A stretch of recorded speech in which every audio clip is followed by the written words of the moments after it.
लातूरच्या जिल्हाधिकाऱ्यांनी स्वतःची इज्जत वाचवायला आणि घटनेवरती पांघरून घालायला आत्महत्येस प्रवृत्त करण्याचा गुन्हा दाखल करायला लावला नसेल.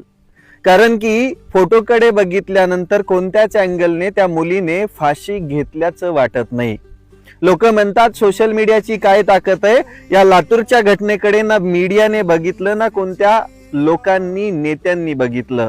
मी सातत्याने पाठपुरावा करत असताना प्रत्येक गोष्टीचा फायदा झाला.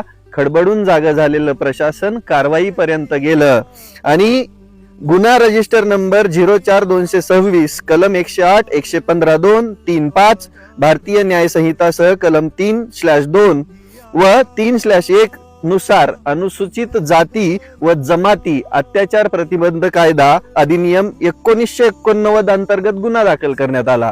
गुन्हा कुणावरती दाखल करण्यात आला? पल्लवी सचिन कनसे आणि लता दगडू गायकवाड यांना 6 तारखेला कायदेशीर अटक पण झाली. पण माझी जिल्हाधिकारी मॅडमना एक विनंती आहे की याच्यामध्ये त्या फोटोकडे बघितल्यानंतर आणि सगळ्या घटनेकडे बघितल्यानंतर हा खून आहे. तुम्ही त्याला आत्महत्येवरती घेऊन जात असाल तरी कुठेतरी इथं काहीतरी लपवल्या जातंय. लेकरू एक तर 12 वर्षाचं लेकरू आत्महत्या करू शकत नाही. ठीक आहे, केली म्हणताना तुम्ही तर बसल्या जागी मागे फक्त गळ्याला बांधून मागे बांधलंय, फाशी कशी बसेल? अरे कॉमन सेन्सची गोष्ट आहे, माणुसकीची गोष्ट आहे आणि याच्यामध्ये वाचवायचंय कोणाला? तुम्हाला तुमची इज्जत जाईल, तुमचं नाव खराब होईल म्हणून तुम्हाला हे सगळं वाचवायचंय का? कारण की तुम्ही पदसिद्ध अध्यक्ष आहात जवाहर नवोदय विद्यालयाचे आणि जवाहर नवोदय विद्यालयाबद्दल खूप साऱ्या तक्रारी येतं की कोणी कसंही ऍडमिशन घेतंय, पॉवरचा यूज होतोय, राजकारण होतंय.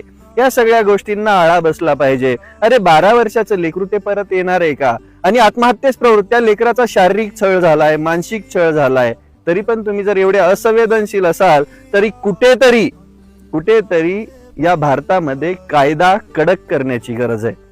बघा तुम्ही, कायदे आहेत पण त्याची अंमलबजावणी करणारे चोर निघालेत. माहितीये, चोर आहेत हे सगळे.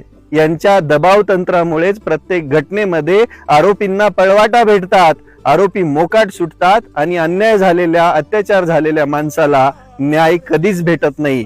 माझी जिल्हाधिकारींना विनंती आहे की तुम्ही या घटनेवरती जरा नीट लक्ष देऊन याच्यामध्ये खुनाचा गुन्हा दाखल करा. कारण की हे आत्महत्या नाहीये, खून आहे.